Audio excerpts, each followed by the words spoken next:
পাণ্ডবদের মধ্যে ভীমের এক শক্তিশালী পুত্র ছিলেন ঘটোৎকচ, আর তারই পুত্র ছিলেন বর্বরিক। বর্বরিকের মা ছিলেন মোরবী, যিনি এক অসুরকুলের কন্যা।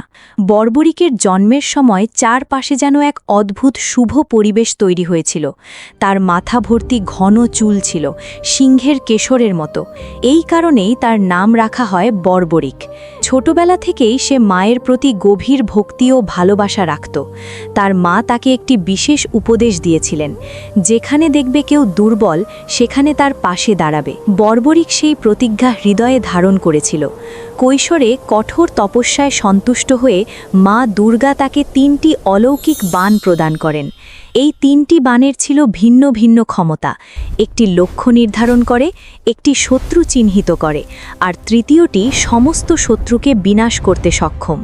সে তার মায়ের কাছে ফিরে এসে বলল যে আজ মা দুর্গা তাকে দর্শন দিয়েছেন। ঠিক সেই সময়েই কুরুক্ষেত্র যুদ্ধের সূচনা হয়। সে মায়ের আজ্ঞা নিয়ে বেরিয়ে পড়ল। মা বললেন, যাও, কিন্তু মনে আছে তো?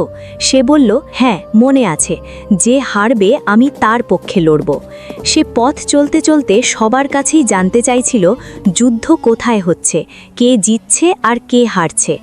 তবে তার মনে ছিল নিজে যুদ্ধক্ষেত্রে পৌঁছেই সে ঠিক করবে কাদের পক্ষে দাঁড়াবে।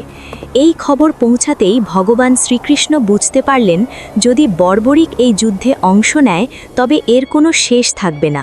তাই তিনি এক ব্রাহ্মণের রূপ ধারণ করে তার সামনে উপস্থিত হন। একটি অশ্বত্থ গাছের নিচে বসেছিলেন তিনি। ঠিক তখনই বর্বরিক একটি নীল ঘোড়ায় চড়ে সেখানে এসে পৌঁছাল। ব্রাহ্মণের বেশে কৃষ্ণ তাকে দেখে মৃদু হেসে উঠলেন। বর্বরিক অবাক হয়ে ভাবল, আমাকে দেখে উনি হাসছেন কেন? সে জিজ্ঞেস করল, বাবা, হাসছেন কেন? আমি ভাবছি, এই মাত্র 3টি বাণ নিয়ে তুমি কোথায় যাচ্ছ?